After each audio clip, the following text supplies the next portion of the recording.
President Donald Trump has authorized quote-unquote full force as he deploys U.S. troops to Portland in an operation to protect federal agents and ICE facilities. Alongside this, the Department of Homeland Security is going after the groups and individuals behind the anti-ICE attacks and movements. And meanwhile, new information was revealed on undercover FBI agents who were in the crowd during the January 6 protests. I'll be going into these topics and more today. I'm the Epoch Times senior investigative reporter Joshua Phillip, and you're listening to Crossroads.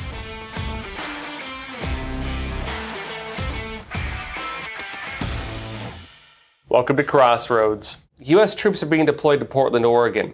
They have authorization from President Donald Trump to use quote-unquote full force. Full force authorized. Now, like the operation, it aims to protect federal agents and ICE facilities, which Trump says are currently under siege from attack by Antifa and other domestic terrorists. A war on terror right here in Portland, Oregon. This is Trump on Truth Social. He says, at the request of the Secretary of Homeland Security, Kristi Noem, I am directing Secretary of War, Pete Hegseth, to provide all necessary troops to protect war-ravaged Portland and any of our ICE facilities from under siege from an attack by Antifa and other domestic terrorists. He said, I'm also authorizing full force if necessary. He says, thank you all for your attention to this matter. Now, like as usual, as you might expect, not everybody agrees with this, and especially not the mayor of Portland. That's Keith Wilson. He said during a news conference that no troops are needed on the streets of Portland. He said this, quote, we do not need any intervention. This is not a military target. And he added, quote, if President Trump came to Portland today, what he would find is people riding their bikes, playing sports, enjoying the sunshine, buying groceries or produce from a farmer's market. And he said that footage that's been going viral of Antifa like attacking people and attacking ICE agents and so on, he says that this is from years ago and before the city reformed its public safety system. Now, the problem you have is that while some older footage is going viral right now, there's actually a lot of new footage. In fact, even just last night, there were videos, for example, of Antifa chasing people around Portland, harassing people, threatening people. It's literally happening as recently as last night. It's ongoing. Others have noted as well. Andy No, senior editor at the Post Millennial, great example. He's been doing a lot of reporting on Antifa. He's been exposed in their activities across the United States, but especially in Portland, where he used to be from. He said in a post that Antifa is now calling to have him murdered because of his reporting on their activities in Portland. This is not from years ago. This is like just the other day. Andy No also reposted a video of himself when he was chased by Antifa members, one of the older videos from May 2021 in Portland, after the terror group recognized him because he was doing undercover reporting. They said, hey, that's Andy No. He's a reporter. They chased him. He noted he ran screaming through the streets, yelling for help. He added, quote, they caught me. Antifa tackled me to the ground, tearing my knee tendon in the process. As I slid across the pavement, they punched me over and over and tried to choke me out. He said, I barely managed to stumble in the Nines Hotel, begging the staff to call 911. Instead, they tried to force me back outside and told me to wear a COVID mask. What a dystopian hellscape. And he said, I dropped to the floor, refusing to move, pleading for them to call the police. They refused. He said after he was forced back outside, Antifa members then gathered, threatened him even more. He ran again, escaped into an elevator with a hotel guest. And finally, a nice person was able to call 911. A hospital took him in by ambulance. He had a police guard. And then after he was in the hospital, Antifa continued to post about him online, trying to track his location, trying to find out what hospital he was in so they could target him again. Even after that, he had to move his home because he had to flee Portland, and he faced ongoing threats ever since then, even again just this last week. Now, he posted examples of this. He noted on X, quote, Trans-Tifa. Trans-Tifa, it's like one of the more violent offshoots of Antifa. based on their former membership and ideology, most of the trans members. He said, Trantifa are urging people to kill me to silence my reporting on Portland. He said this, talking about the quotes, Portland is peaceful. Big thing going around. And then he quotes one of the people threatening him saying, quote, just administer the lead pill, doctor, meaning shoot him, is what they're posting. Now, there have also been ongoing attacks from Antifa groups targeting ICE facilities in Portland. Ongoing, again, as recently as last night.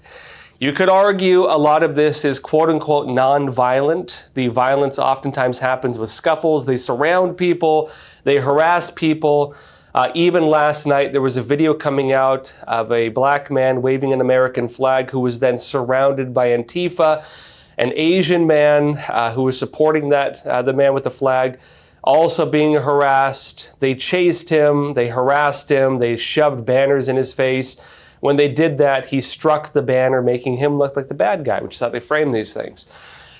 And also these things have been going on for a long time. Antifa has been holding ongoing protests. This has included numerous reports, including recently groups like Trantifa threatening, trying to rob people, throwing rocks and bottles at police and otherwise, throwing objects, starting fights, carrying out other actions like this, ongoing, day by day, week by week. These are not years-old videos, as some are reporting. This is recent. Now, on top of all of this, it's also important to note that President Donald Trump has designated Antifa as a major terrorist organization. Just recently, this came out. Again, Trump has, in fact, designated Antifa as a major terrorist organization. The challenge he's going to have with that is that Antifa is a kind of branched group. There are a lot of sub-factions to it, a lot of offshoots. There is money behind it. People talk about where the money comes from. It's through a long chain of organizations. There are many organizations that fund them, but they do get funding. They do have training. They do have facilities. They have, again, entire operations set up. These are not just random people dressing in all black and going out on the streets and protesting. It is an organized movement, funded, trained, paid for. They are now designated terrorists. On the point of terrorism, how do you define terrorism? It's a loose definition. There are a lot of different ways you define it. The most common definition of a terrorist is somebody who uses violence or the threat of violence to achieve a political goal. And that is the bread and butter of Antifa. Their entire focus is using violence and the threats of violence to achieve a political goal. And many conservatives who've been threatened by them, attacked by them, and so on, I've been threatened by them. After I did my COVID documentary, in fact, Antifa in Poland, for some reason, was threatening me. During Biden's inauguration, I was followed by some of them around Washington, D.C. for a bit. They harass people. It's what they do. Also, one of the big things they do is they shut down people's voices. When conservatives try to hold events, when conservatives try to protest, when they engage in their constitutional rights, Antifa members oftentimes go to their events, harass them, threaten them, attack them, which means that a lot of people are too afraid to go out and speak. A lot of people are too scared to go out and protest. It's the exact thing the Nazis did and the fascists, ironically, with the black shirts and the brown shirts. It's the exact same thing Antifa is doing. In fact, Antifa actually started as an offshoot. It was the armed branch of the Soviet Comintern in pre-Nazi Germany. And it was basically the Soviet Union's branch equivalent of the brown shirts and black shirts. That's actually where they originated. Now, in addition to this, the White House has also launched something major, a full campaign to dismantle not even just Antifa, but the entire system of far-left violence and radicalism.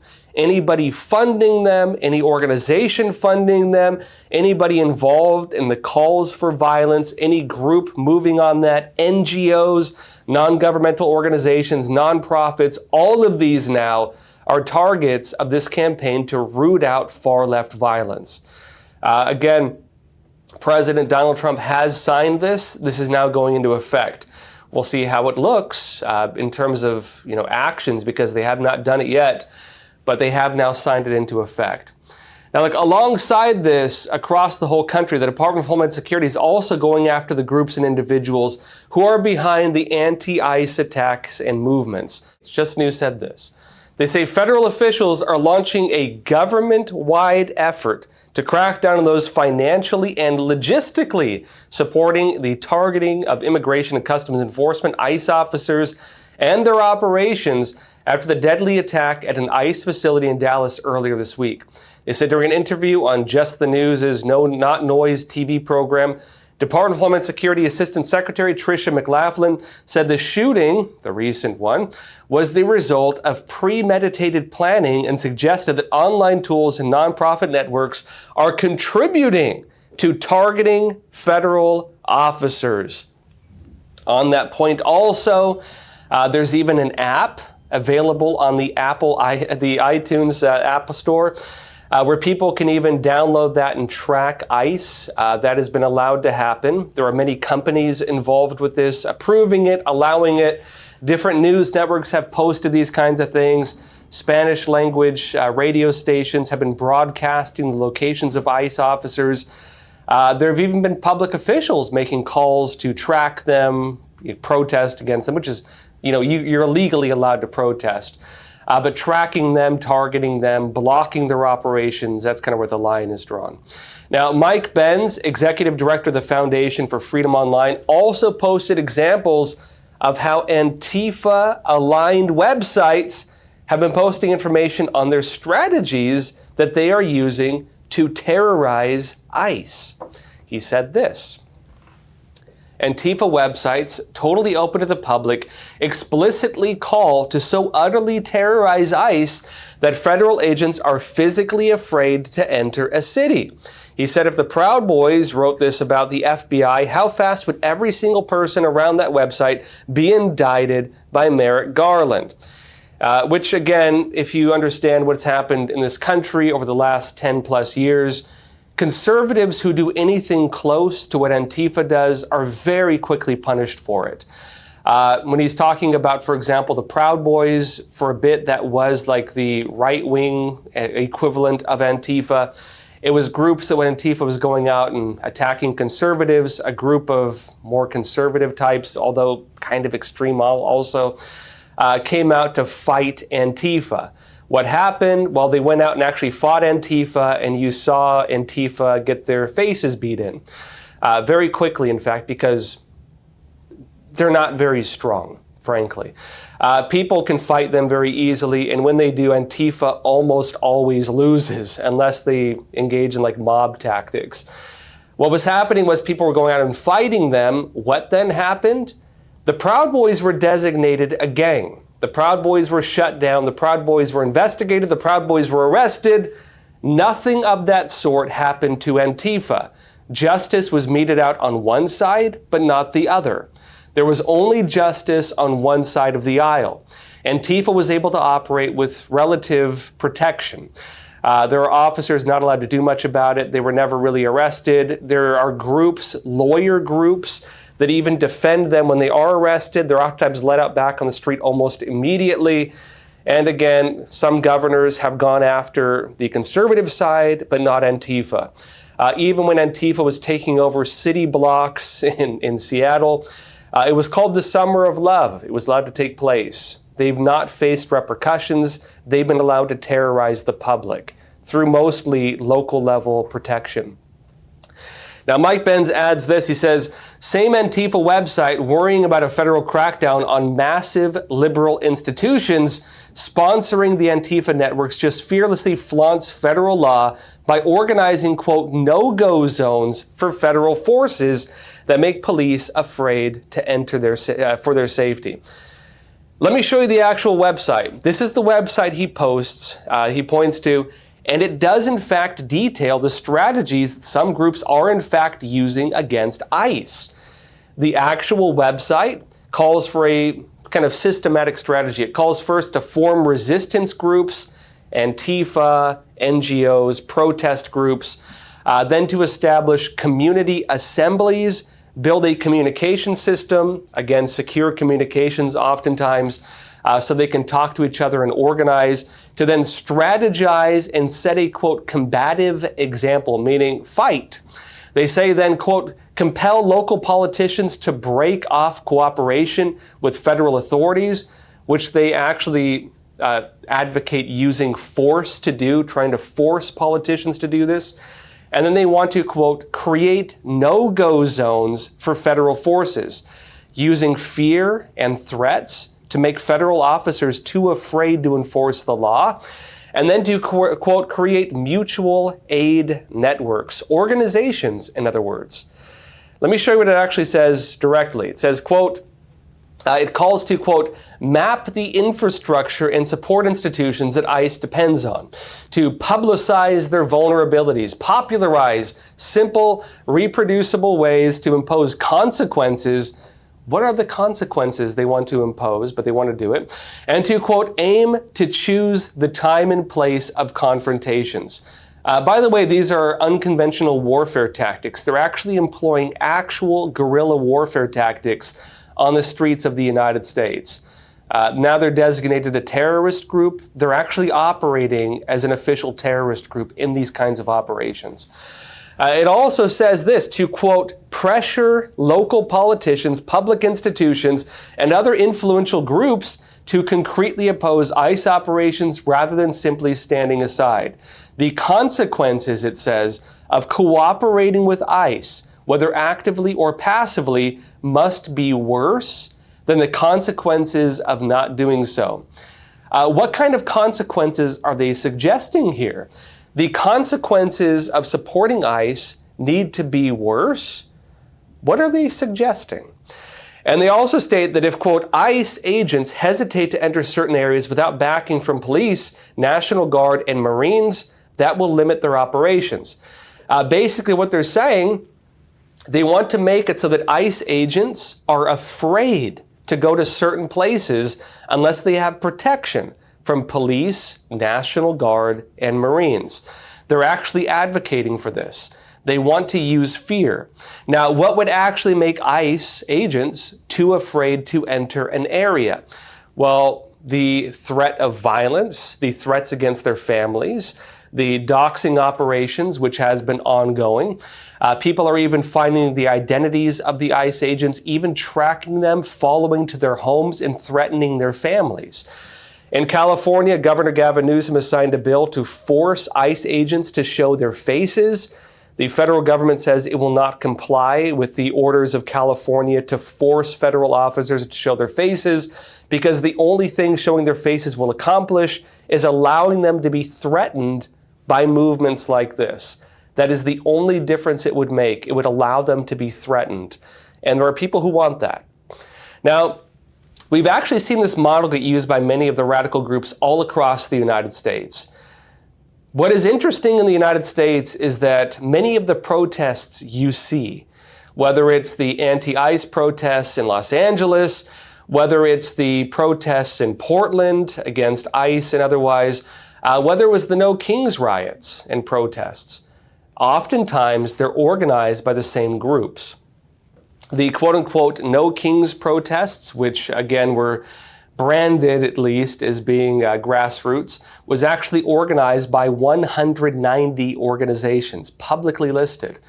Not all of them were that extreme. There were some moderate ones as well, but some of them were. Organizations like the ones carrying out the protests in Los Angeles were more extreme. You actually do have a network of communist organizations, directly communist, Communist Party USA affiliates, some of which even have foreign funding, including in China, by the way, and foreign operations coming from China. These movements and these groups, what they do is anytime there's a popular issue in the United States, they then form an NGO, a non-governmental organization, to support that type of movement.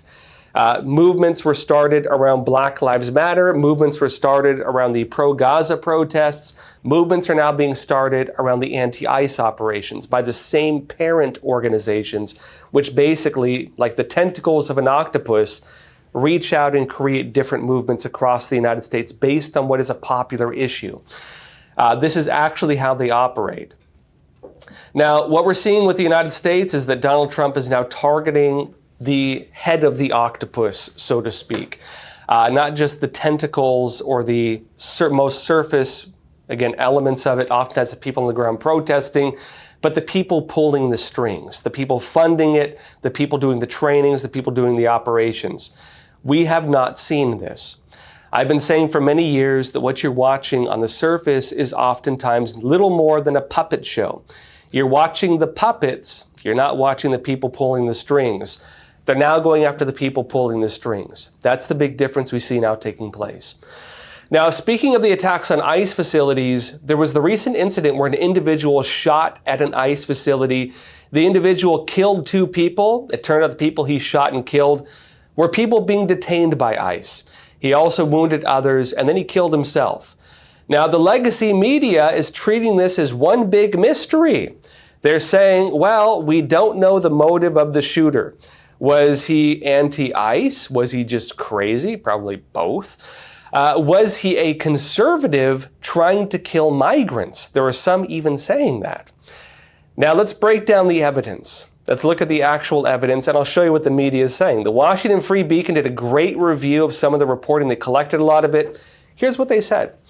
They say the 29-year-old man who opened fire on an ICE facility in Dallas, that's Joshua Yan, wrote, quote, he wrote anti-ICE, as in, again, federal agents, anti-ICE on one of his bullets, as the FBI announced soon after the politically motivated attack.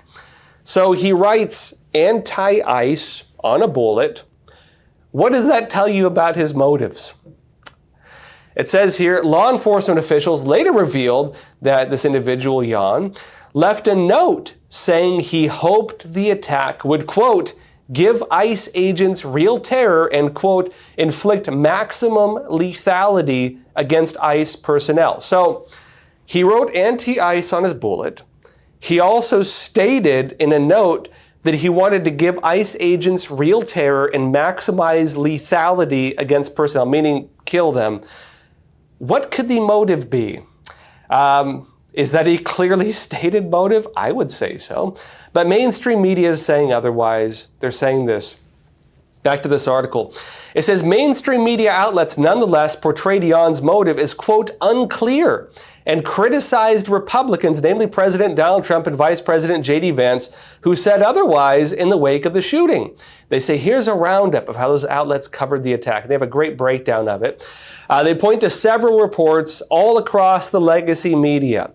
One of them, the New York Times. This is what the New York Times said. Quote, the actual motivation behind messages written on the bullets in both Mr. Kirk's assassination, the killing of Charlie Kirk, and Wednesday's killing, the shooting at Dallas, are still not known. And the Times has not confirmed details shedding light on the ammunition casing in Dallas. They just don't know. It quotes NPR as well, which wrote, quote, authorities have not indicated any specific motive. No motive known. And they say, quote, but they did release a picture of 5 unspent bullet casings found at the scene, and one had the words anti-ICE. Immigration and immigrants, they say, have been at the center of the political divide, often portrayed in a negative light. And yesterday, some immigrants became victims of this political rhetoric. They're actually suggesting that immigrants were victimized by political rhetoric because they were shot by a guy. And they're not saying that the motive is known. Someone just went and shot some immigrants who were victimized by political rhetoric. That's what they're framing it as. They also quote many other news outlets basically saying the same thing.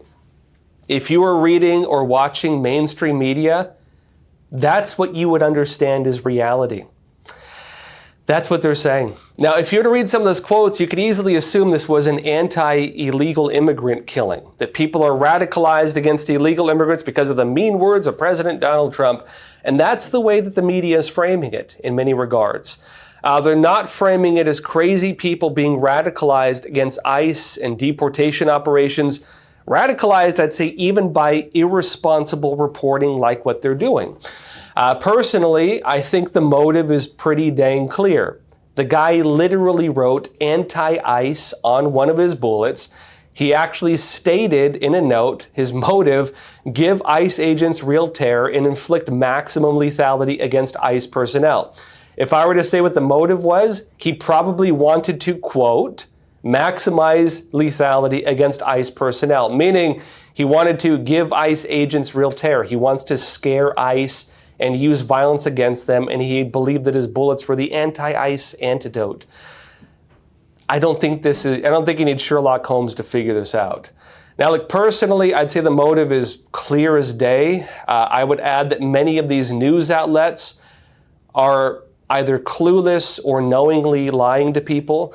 Many of them have slapped labels on motives in the past. They oftentimes do label people that turn out to not be accurate when it's on the other side, using a lot less evidence than this. Many of these exact same news outlets very frequently prescribe a motive when it's on the other side. Yeah, even when it's fake, for example. Very often they jump to conclusions. Very often they come out and say this is, radical right-wing violence. And they more than often lie about it. So they lie on one side, they cover it up on the other. This is very strange reporting, and I think it is utterly irresponsible. Now look, meanwhile, new information was revealed on undercover FBI agents who were in the crowd during the January 6th protests. This is starting a lot of discussion on the internet. Now look, first off, this is what President Donald Trump had to say on the new information that just came out. Trump on Truth Social, he said, quote, "It was just revealed that the FBI had secretly placed, against all rules, regulations, protocols, and standards, 274 FBI agents into the crowd just prior to and during the January 6th hoax." Trump is calling the whole thing around J6 now a hoax. Trump says, quote, "This is different from what Director Christopher Wray stated over and over again," suggesting that Christopher Wray may have lied. And Trump said, "That's right. As it now turns out, FBI agents were at and in the January 6th protest. Probably," Trump says, "probably acting as agitators and insurrectionists, but certainly not as, quote, law enforcement officials." Trump says, "I want to know who each and every one of these so-called agents are and what they were up to on that now historic day." Trump says, "Many great American patriots were made to pay a very big price only for the love of their country. I owe this investigation of dirty cops and crooked politicians to them." He said Christopher Wray, the then director of the FBI, has some major explaining to do. He says that's two in a row, Comey and Wray, who he says have been caught lying with our great country at stake. Remember, James Comey, former FBI director, has now been indicted, by the way. They're actually not doing what they did to individuals like Roger Stone during the Biden administration, where they actually raided his home, pre-dawn raid, even brought little inflatable rafts to cross his very small stream. Tipped off CNN, who had reporters there. CNN also somehow got the sealed indictment sent to them, which they then sent to Roger Stone for comment. Arrested Roger Stone, did the perp walk, being dragged out by agents. Comey's basically accused of the same crime as Roger Stone was, and Comey's not getting pre-dawn raids. He's not being treated in the same light, which some people are raising questions about because it's the shoe on the other foot issue. Is the law being practiced equally on both sides of the aisle? No, it is not. It is not. But James Comey's being given, I believe, until October 7th to surrender, or around then. So that is currently happening. We'll see what happens with this, because Trump is now saying that Christopher Wray, also former FBI director, was caught lying. Trump adds, quote, "We can never let this happen to America again." Now, look, in response to this discussion, and there's been a lot of it going on because people, based on Trump's statements, are now wondering, were these FBI agents doing something they shouldn't have been doing there? In fact, a clip from one of my investigations has been going viral. Elon Musk was posting about it as well. It's a clip from my January 6th documentary showing some of the very peculiar individuals breaking windows, breaking into the Capitol building, and people trying to stop them from doing it. Now, in response to this whole discussion, FBI Director Kash Patel came out and actually explained what the role of the FBI assets on January 6 was. And this is what Kash Patel says. He said, quote, 274 FBI agents were thrown into crowd control on January 6 against FBI standards. He said that failure was on corrupt leadership. Thanks to agents stepping up, the truth is coming out. Transparency, justice, accountability. So what Kash Patel is saying, the big answer to what were all these agents doing, he says basically as things got out of control on January 6th, and remember Kash Patel, even in my documentary, was one of the first people who came out and actually made it clear that Donald Trump had in fact authorized the deployment of the National Guard. The authorization to deploy the National Guard for security was not accepted by local officials. And so any operations that could have prevented what took place on January 6th were stopped.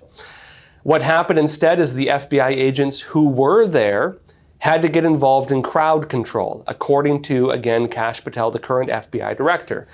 And Kash Patel is saying the blame is not on the agents. He says the agents stepped up. They had to try to stop things from getting out of hand, and that's what they were trying to do. He says, quote, that failure was on corrupt leadership. And Trump, notably, is also calling out the leaders of the FBI, the former leaders, and they might go after him. Trump is suggesting they're doing this. James Comey, they're already going after him. Now, is this politicized justice? Many people argue that it is. Many people also argue that justice was already politicized, and the people behind the politicization of justice are now facing justice. Believe which side you would like, but that's where things are at currently. That said, questions, comments, anything you want to talk about, leave it in the chat. Let's jump into a discussion. Real quick, first off, again, I'm back in New York. We had great events out in California. It was actually great getting to meet a lot of you. Realityisreal.com finally got to meet you in person. I know you're big in the chat. A few of the other regular viewers were there. It was great getting to meet you all. We're going to be doing those events in California probably every 3 months. And we also have a lot more planned across the country. We're going to be doing a lot of great stuff, so stay tuned for more announcements on that. First question, Ashley from California.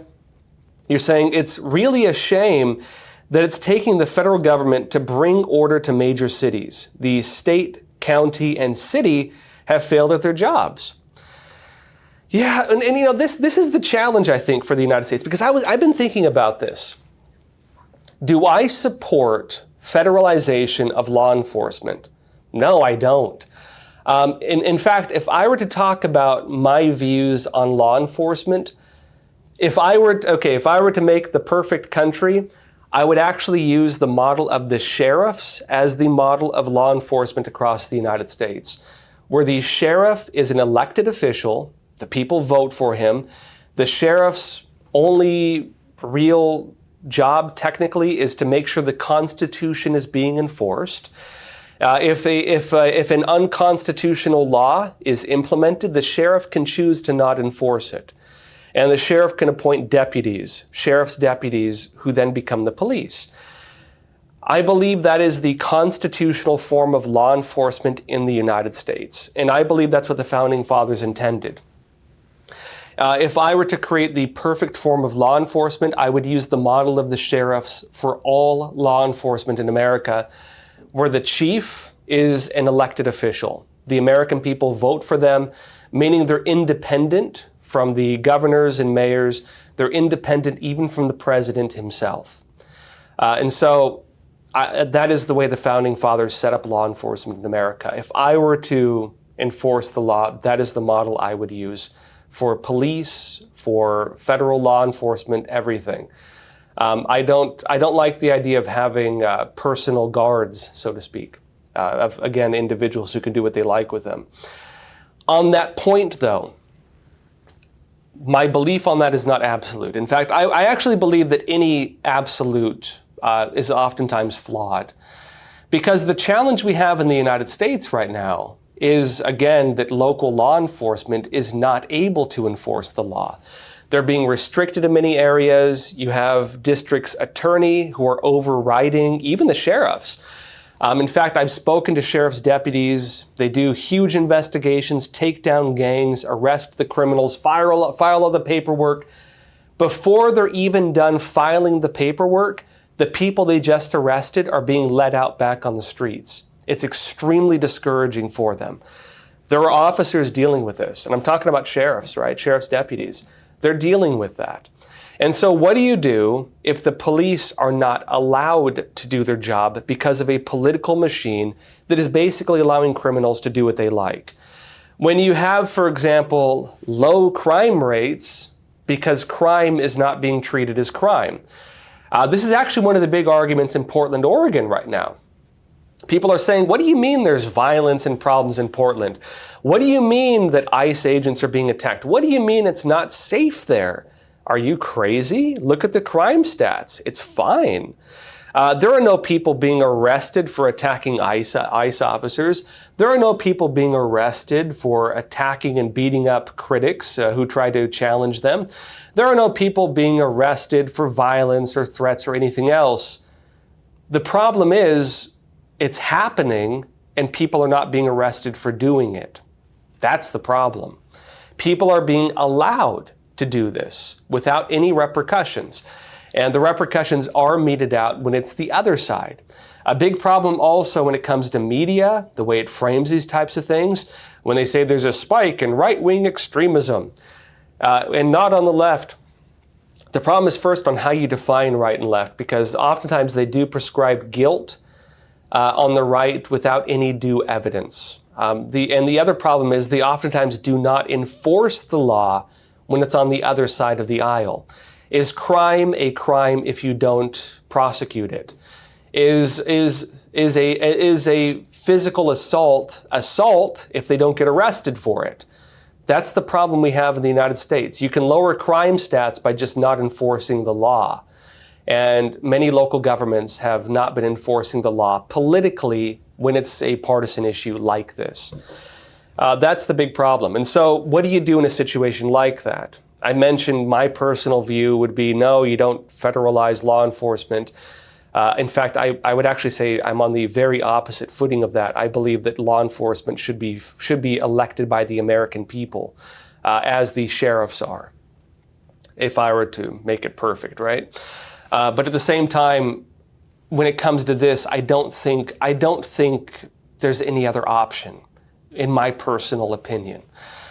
Because again, you have Americans who are in fact being terrorized. The American people are being terrorized. And you might say, what do you mean terrorized, Josh? What is the definition of being terrorized? It's when you're too afraid to speak out. You're afraid to make your voice heard. You're afraid to enforce the law if you're an ICE agent. There are groups stating publicly that they're organizing, communicating, protesting, and everything with the intent of making federal officers afraid to enforce the law, that they want to make consequences for politicians who allow them to enforce the law. You have organizations that are basically usurping local districts in the United States and using fear as a method of political control. That is, if you were to step back, that is what is happening on the streets of the United States. There are also conservatives who are afraid to protest.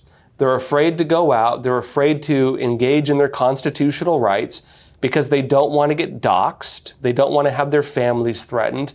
They don't want to get beaten.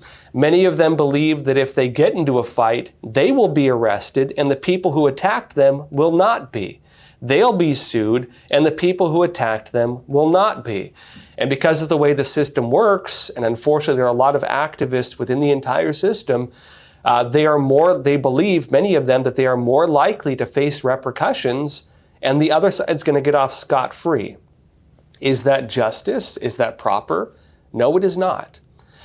And if there are people using violence and the threats of violence as tools of suppression, is that something the federal government should tolerate?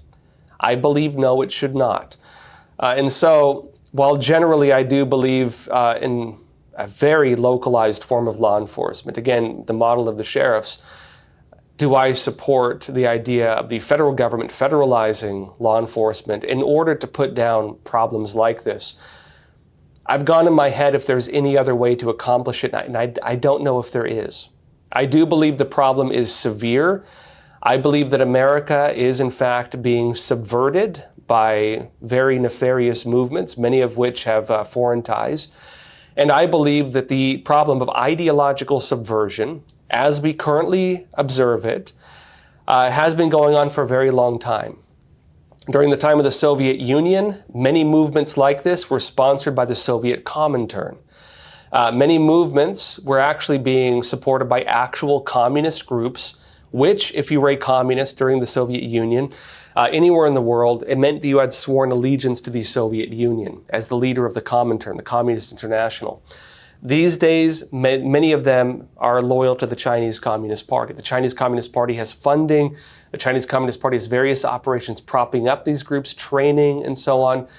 And you also have remnant organizations from the ones that were established by the Soviets. Many of these have been developing for decades in the United States to become relative grassroots movements. Many of them have massive funding, massive backing, and massive scale. And they are doing this with the intent of, again, destabilizing the United States and carrying out actions of ideological subversion. They are subverting the United States, trying to usurp our form of government through the tools of, again, infiltration and destabilization. What you're watching is a color revolution. They are launching a color revolution in the United States with the intent of destroying what our country is. That is what's happening in the United States right now. And so what do you do against that? I don't know if there's any other solution than having the federal government step in to investigate it at the very least and prosecute the individuals if they do find people responsible for that. I don't know if there's any other option for it. I would actually add to this one more thing. The Chinese Communist Party's United Front operations represent everything they're trying to the federal government's trying to investigate right now. Mass movements across the United States, hundreds of organizations, they call them tongs, established all across the United States. Operations both on the public side, subverting the American government, trying to subvert businesses, news agencies, inviting them on trips, using threats, blackmail, bribery as tools of control of influencers in the United States, Hollywood, elected officials, business leaders, journalists. Many of them are in fact in the pockets of the Chinese Communist Party through the United Front's operations. That's what they aim to do. They operate in every major city of the United States. They operate in American campuses, university campuses, through the Chinese Student and Scholar Associations, the CSSAs, through the Confucius Institutes, and through the Little Red Schools all across the United States. They operate within American communities, not just the Chinese secret police stations, which are still operating in the United States, but also through the tongs in general. There are hundreds of them all across America, hundreds upon hundreds. Many of them have thousands, tens of thousands. Some claim to have hundreds of thousands of members, actively subverting the United States, actively trying to take over America from within. Many of these groups are also involved in election activities, busing people around for votes, using straw donors, using other things like this. Many of them are also engaged in crime. In fact, the triads, the Chinese mafia, operates under many of the tongs. They're engaged in fentanyl, human trafficking, slave labor, and otherwise. These are all over America. Almost nothing has ever been done to dismantle them. Almost nothing. And the intent of this, in Xi Jinping's own words, is to use them as a, quote, magic weapon against the United States. A magic weapon. For the Chinese Communist Party, this is warfare, and they are actively engaged in the movements to destabilize the United States and to subvert our government, to co-opt our government, to infiltrate government agencies, to influence government officials, to get agents of the Chinese Communist Party jobs within federal agencies and then to puppeteer our government against the American people and in favor of the Chinese Communist Party. This is happening as we speak. I agree the problem of Antifa is a big deal. It is the tip of the iceberg. It is the tip of a very, very big iceberg that will destroy our country if nothing is done to stop it. That's what's happening in America right now. Another question to TMA, you're saying, Josh, does this latest war against our domestic terrorists count as one of the wars the CCP was planning on? I don't think the CCP was planning on this. So I was talking before about the Chinese Communist Party trying to get America involved in several wars. They want us in a war with Russia. They want us in a war in the Middle East against terrorists. They wanted a war with us fighting actually in Latin America. They actually wanted Brazil. And they wanted, of course, to invade Taiwan and have us focused there as well. By dividing the United States between 4 wars, they believed they could defeat the U.S. military. That's what the CCP was actually planning. The public reports on this came from Qin Canrong, one of the main advisors to Xi Jinping, the head of the Chinese Communist Party. On that point, Trump is suggesting now that he looks like he's going to back Zelensky in the war against Russia. Trump is saying that Russia may be in over its head, and Trump is now saying that he believes Ukraine can actually win the war against Russia. It's not clear what Trump is going to do with that, but Trump is using financial pressure now, both to cripple Russia and to cripple the Chinese Communist Party. They're actually doing that now. Without U.S. money, without foreign investment, without all these things, the CCP has very little power. The Chinese Communist Party is not powerful internally, it's powerful externally. Internally, the CCP is very weak. It's very brittle right now. Most of the power of the regime is in the United Front and global operations to influence foreign governments, businesses, and media. That's the main power of the CCP, is foreign, not domestic. In terms of the other wars, we'll see what happens with terrorism in the Middle East. It seems Trump has mostly stopped that. Iran was the main puppeteer with that. They're trying to dig their agents out of the rubble still right now, so they're not doing so hot. In terms of Latin America, it is possible there could be a U.S. war in Venezuela. In fact, they're talking about that right now as we speak. There's been some public reporting that the U.S. is preparing for broader operations in Venezuela. We'll see how that goes. Unless we get engaged in a long war, that will be a domestic battle. That will be a localized battle, not within the United States. People ask, well, what about all the Venezuelans who came here? What about the gangs and mafia? You have to look at their motivation. What is the motivation of a cartel or a mafia or these types of people or gangs? It's financial interest. What is their motivation? Make money. What is the motivation of having money? To live a better life. What is the difference between them and Islamic terrorists? For Islamic terrorists, the motivation is they believe that by killing people they get into heaven. Technically, it's blood sacrifice. They believe in human sacrifice as a way of getting to heaven. So they believe that killing people will give them access to heaven. They're actually practicing human sacrifice, right? That's what they're doing. The people who are coming to the United States as gangs and cartels and so on, their motivation is to live a better life and to make money. Take away, if the choice then is to go out and become terrorists, they're not going to do it. They're not going to do it. Because what is the motivation for ending your life to defend something you don't really care about? There is no motivation unless it's ideological. So there is no motivation for them. I do not believe that will lead to domestic problems. It'll be a localized battle in Latin America. We'll see how long Trump drags it out for, but that's where things are currently at with that. Now, the question that TMA is asking about, does what Trump is doing qualify as a war the CCP would want? No. The Chinese Communist Party's interest is basically in sparking division among Americans. They want Americans fighting with each other. So the method of ideological subversion works on 4 tiers. Demoralize, destabilize, conflict, and normalization. This was noted by Yuri Bezmenov, a former Soviet defector who's unfortunately now no longer with us.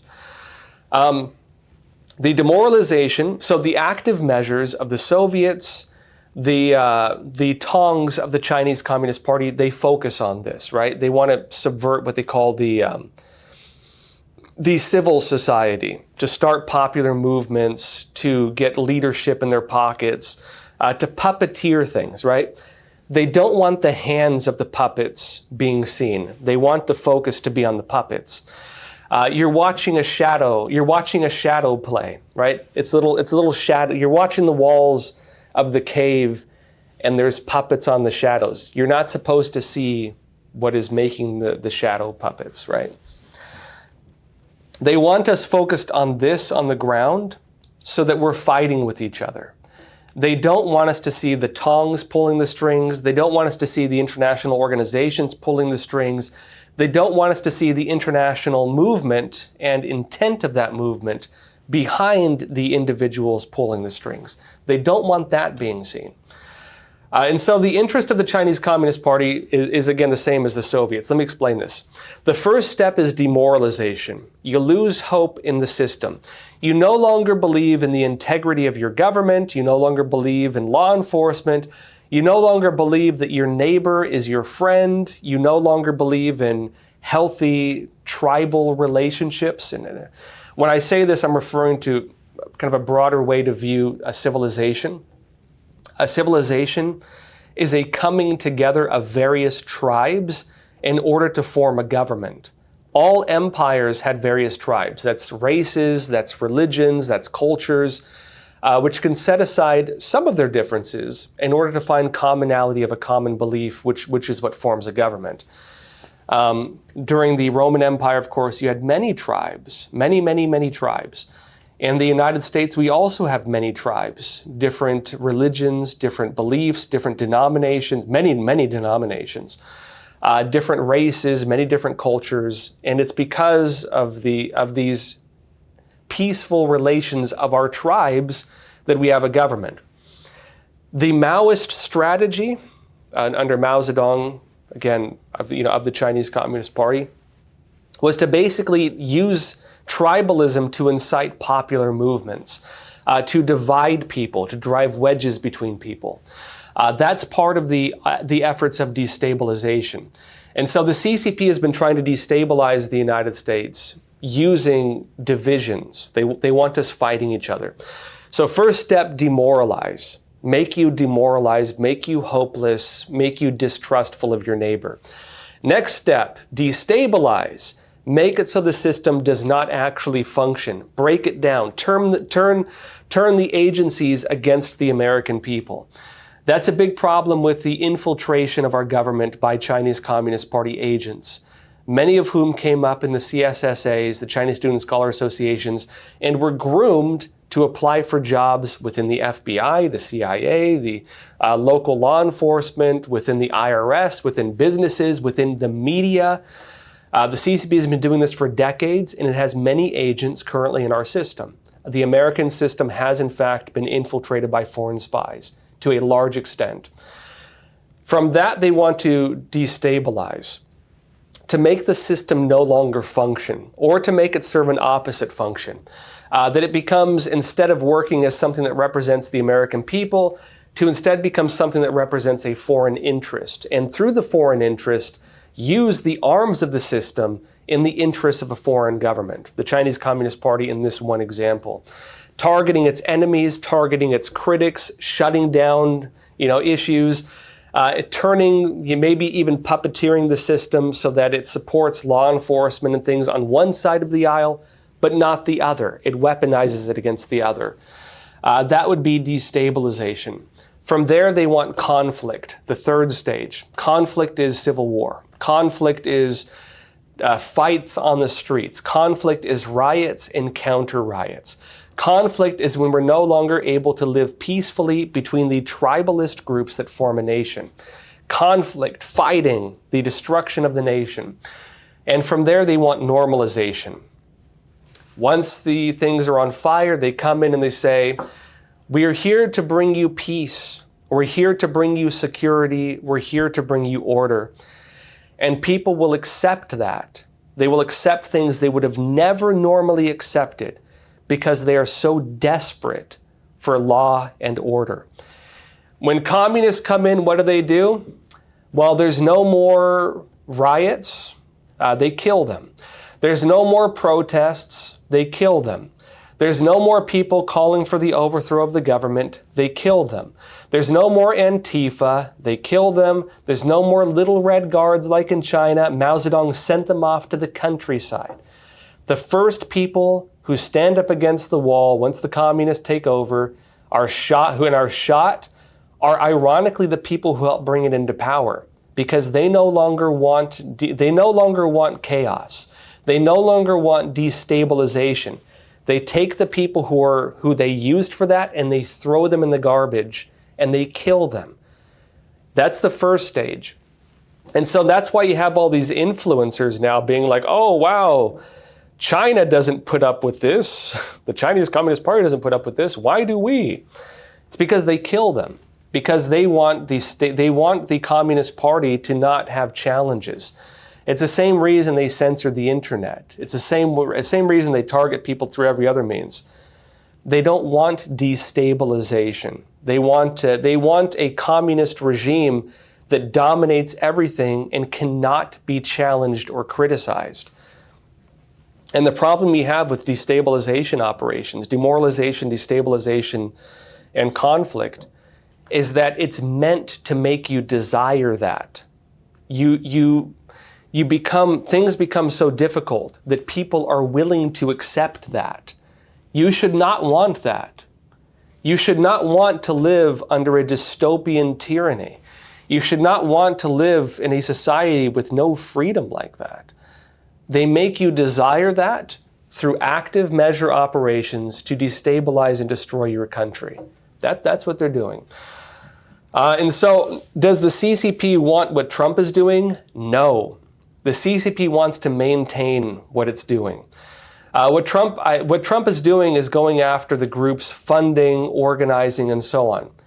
I pray to God that as Trump does this, he goes after the Chinese Communist Party organizations that are the main puppeteers. I pray to God that Trump looks at that if they do these operations. Because if they do the opposite, and they only go after things that are politically divisive, and only go after the domestic groups, and only go after the little puppets on the ground, will play right into the hand of what the CCP wants. They need to go after the hands pulling the strings. And the CCP is the largest body that does that. They're the largest system that does that. Hundreds upon hundreds upon hundreds of organizations. This has been my life's work. I have faced death threats exposing this. I've lived a very difficult life for the past two decades. My 20th anniversary as a journalist comes up soon. Looking into this, because I believe it is such a threat against the United States that it would be irresponsible of me not to do it. I hope that one day people become aware of what I've uncovered and what the Epoch Times has been reporting on this, because this is the greatest threat to the United States. We've been trying to warn people for decades, 20 years now. And I do hope that as they carry these efforts out, I do hope they look into the CCP's organizations carrying this out across the United States. Another question, Tro-EUS, you're saying, no amount of laws and law enforcement can replace a moral and virtuous society. Without personal responsibility, it becomes everyone else's fault. I agree. And that's actually a problem of any dispute. I was at Charlie Kirk's memorial. Geez, when was that? 2 weeks ago. A week ago? My sense of time's terrible because I've been doing a lot of reporting. I've been pretty busy the past couple weeks. And something really struck me. So maybe many of you saw the video, Erica Kirk, the wife of Charlie Kirk. She doesn't want to be called the widow. She says she is the wife of Charlie Kirk. She came out and spoke on stage, and she addressed the man who killed her husband And you know what she said? She said, "I forgive you." What a powerful thing, right? What a powerful thing to say. And you actually had many people saying very similar things. A lot of people, the feeling there was something I've never seen in my life. There was mourning for Charlie Kirk, but it was very positive also. The feeling was of almost like, I mentioned, it was almost like a religious revival. It felt like people were turning back to God. And it was interesting to see. And as part of that, forgiveness was one of the big themes. And you might say, well, look, how do you forgive someone who just murdered, who carried out a political assassination? Forgiveness does not mean you don't believe in justice. You know, he's going to still face justice. Justice is in the hands of God, right? To get religious on y'all. Justice is in the hands of God, but justice is also in the hands of the government. Trump came out publicly and he said, look, I don't forgive anyone, basically. Trump's like, good on Charlie Kirk for loving his enemies. Trump says, I hate my enemies. And as the president of the United States, he's the one who's in charge of the systems that's supposed to make all of our lives safe and protect us from the wolves that seek to devour us, right? That's part of the reason government exists. And so Trump, in the position of government, if you're the government, you're the sheepdog, or you're the shepherd, and the police are the sheepdogs, right? In fact, a lot of police they call themselves that. They call themselves sheepdogs. They're the sheepdogs. They're there to protect you from the wolves. The sheep sometimes don't like the sheepdogs because they look like wolves and sometimes they nip at their heels. But they're there to protect you from the wolves.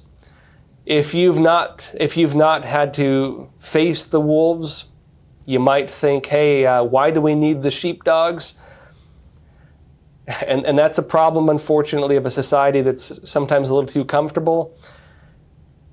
A functioning legal system, a functioning system of law, you don't see the wolves. You don't deal with the wolves. And you might believe the wolves don't exist. You might believe that, we can get rid of all of this because everything is so safe. You don't realize why you're safe. But back to the point, right? Justice is in the hands of God, but justice is also in the hands of the government. It's one of the main reasons that we, among ourselves, institute government, to protect us from the wolves, right? But on a personal level, the air at the event was forgiveness. That on a personal level, we should be forgiving. And that's interesting because one thing that was brought up is that disputes go back and forth until one side forgives the other. Blood feuds, like family feuds, wars, tribal wars. You have entire countries that cannot ever create a stable country because of tribal wars.